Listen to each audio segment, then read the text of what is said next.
Listen, I need to tell you something that's going to blow your mind. My grandmother died 3 months ago, and I thought I'd lost everything when my greedy cousins swooped in like vultures and took what I believed was rightfully mine.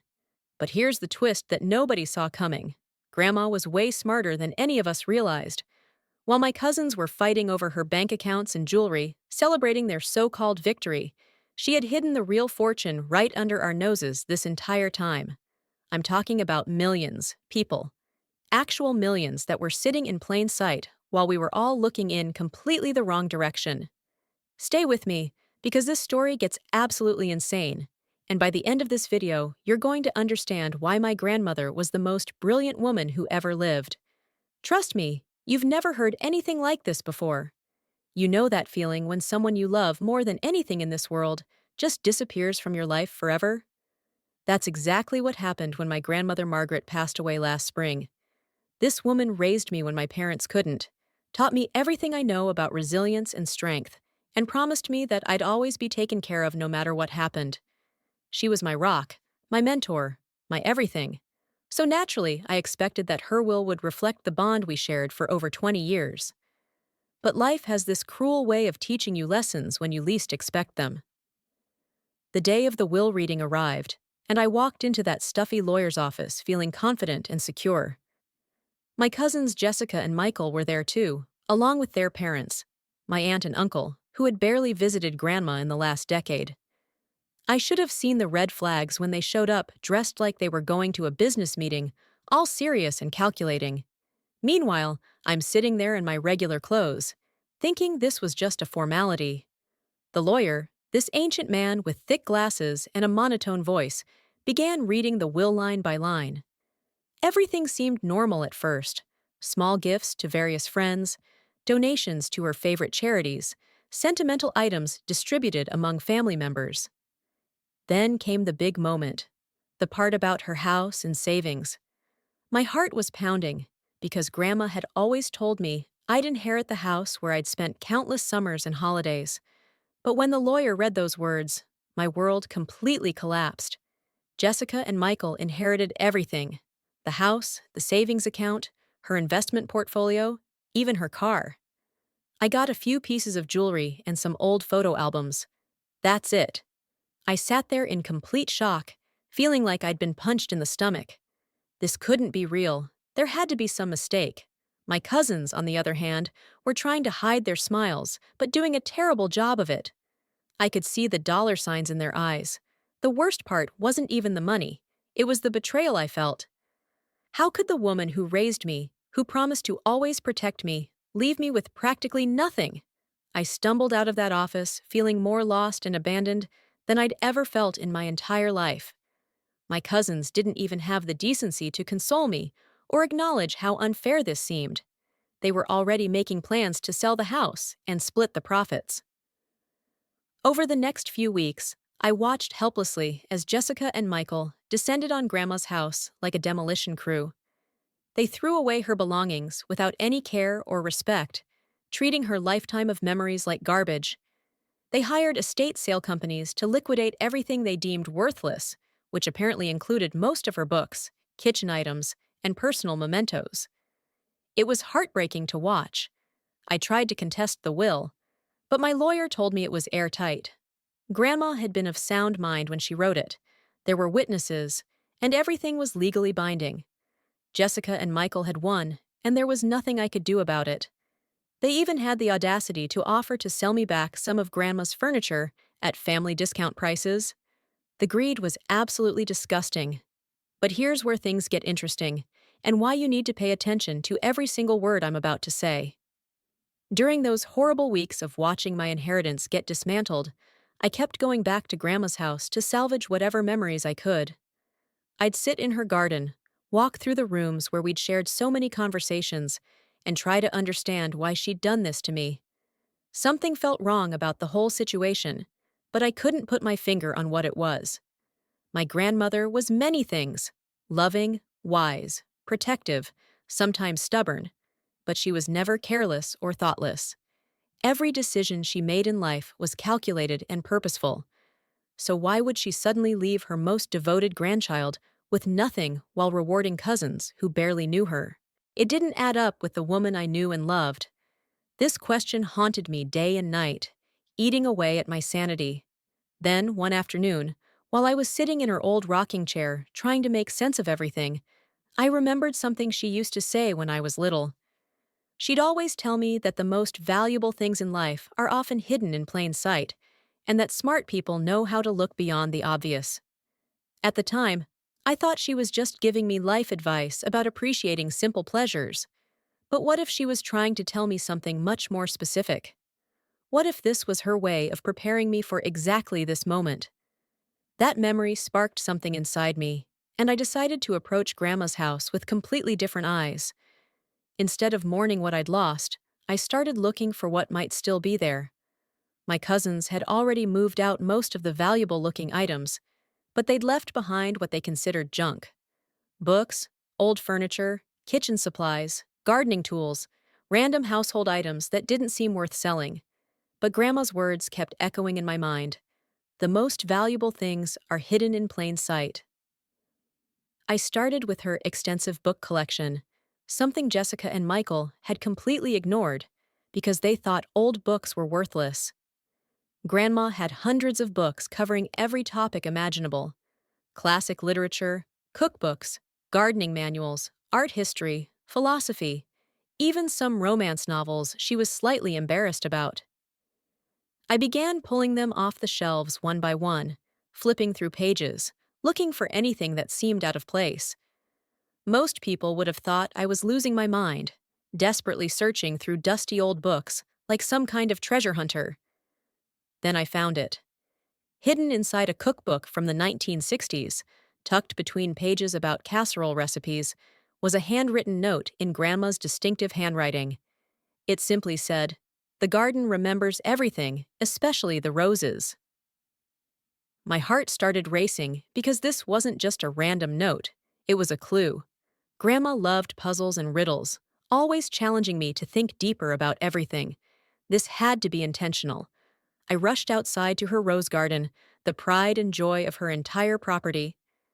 She'd spent decades cultivating these roses, talking to them like old friends, and teaching me about different varieties and care techniques. If there was something hidden, this is where it would be. But I had to be smart about it. My cousins still owned the property and could return at any time. I needed to search without leaving obvious signs of digging or disruption.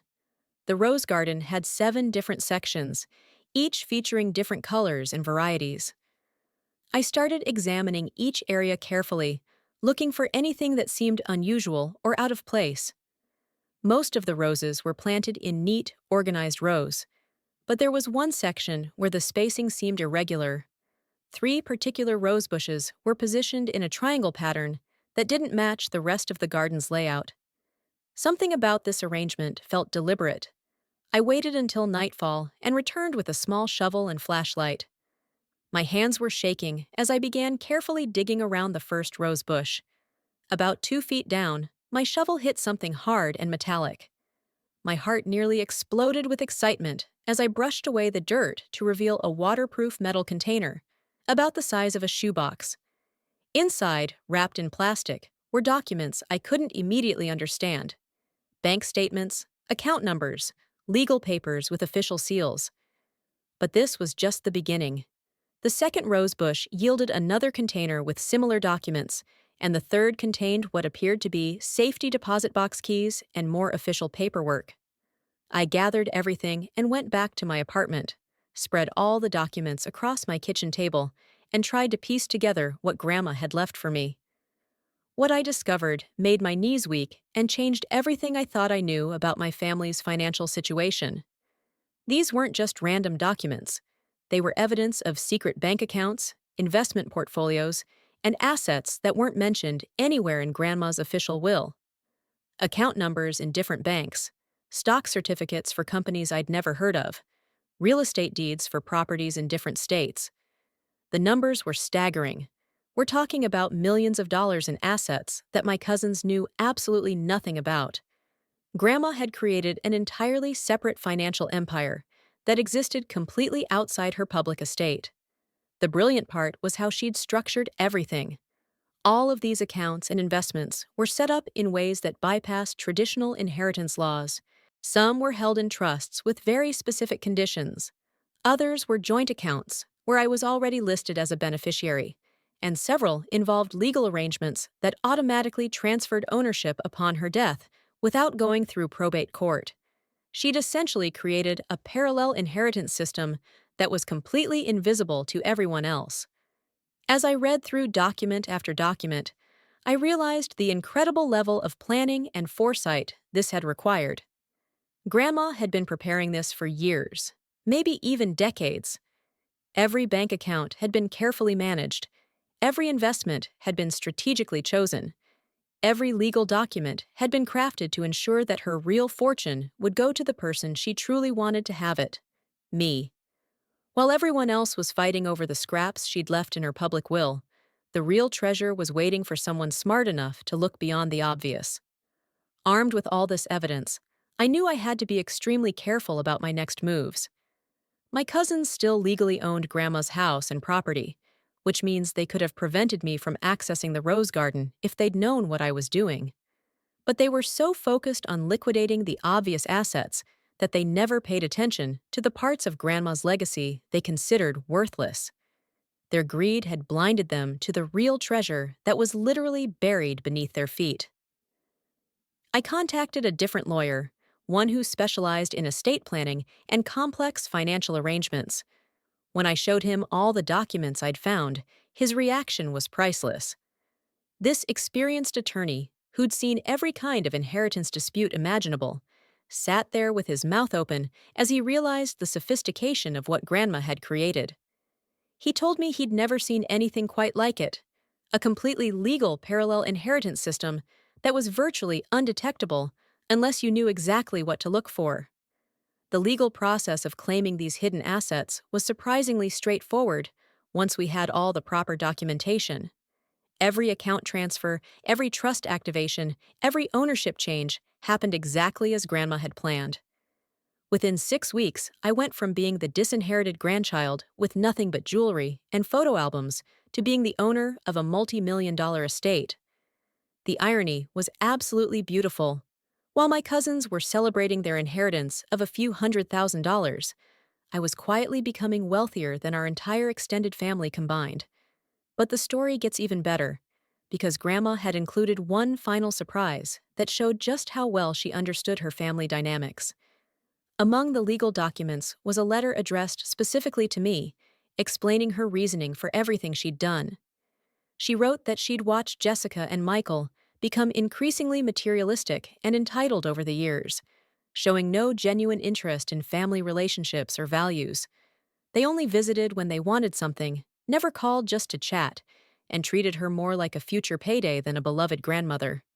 In contrast, she'd watched me maintain my character and values despite facing various challenges in life. I'd visited her regularly, not because I expected anything in return, but because I genuinely enjoyed her company and wanted to learn from her wisdom.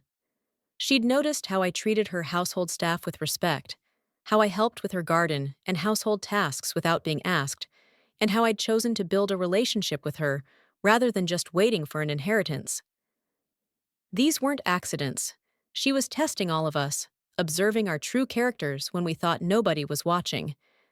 The letter also revealed that the will everyone heard at the lawyer's office was intentionally designed to expose the worst qualities in Jessica and Michael. She wanted to see how they'd handle sudden wealth, whether they'd show any gratitude or humility, and how they'd treat family members who got less than they did. Their behavior in the weeks following her death proved everything she'd suspected about their characters. They'd failed her final test spectacularly, while I'd unknowingly passed by simply being myself.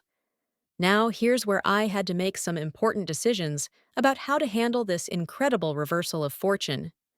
I could have stayed quiet and just enjoyed my newfound wealth privately. I could have revealed everything dramatically and humiliated my cousins publicly. Or I could find a middle ground that honored Grandma's values while still achieving justice.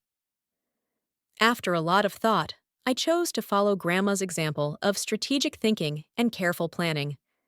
I decided to let my cousins continue thinking they'd won for a little while longer. They were busy selling Grandma's house and splitting the profits, completely unaware that they'd given up access to the real fortune. Meanwhile, I used some of my new resources to quietly purchase the house from them at their asking price, along with several other properties they didn't know Grandma had owned. They thought they were getting a great deal by selling quickly, but they were actually selling me back what was rightfully mine in the first place. The revelation came 6 months later at our annual family reunion, when I casually mentioned that I'd been doing some research into Grandma's finances and had discovered some interesting things. I didn't go into details immediately, but I could see the concern growing in my cousin's eyes as I hinted that there might have been more to her estate than anyone realized. The look of panic on their faces, when they began to understand the magnitude of what they'd missed, was absolutely priceless. When I finally explained the full situation, the hidden accounts, the buried documents, the parallel inheritance system, the letter explaining Grandma's reasoning, the room went completely silent. Jessica started crying, not from grief, but from the realization of how much money she'd walked away from. Michael became angry and tried to argue that I should share the hidden inheritance with them, completely missing the irony that he'd shown no such generosity when he thought he was the winner. Their reactions proved once again that Grandma had read their characters perfectly.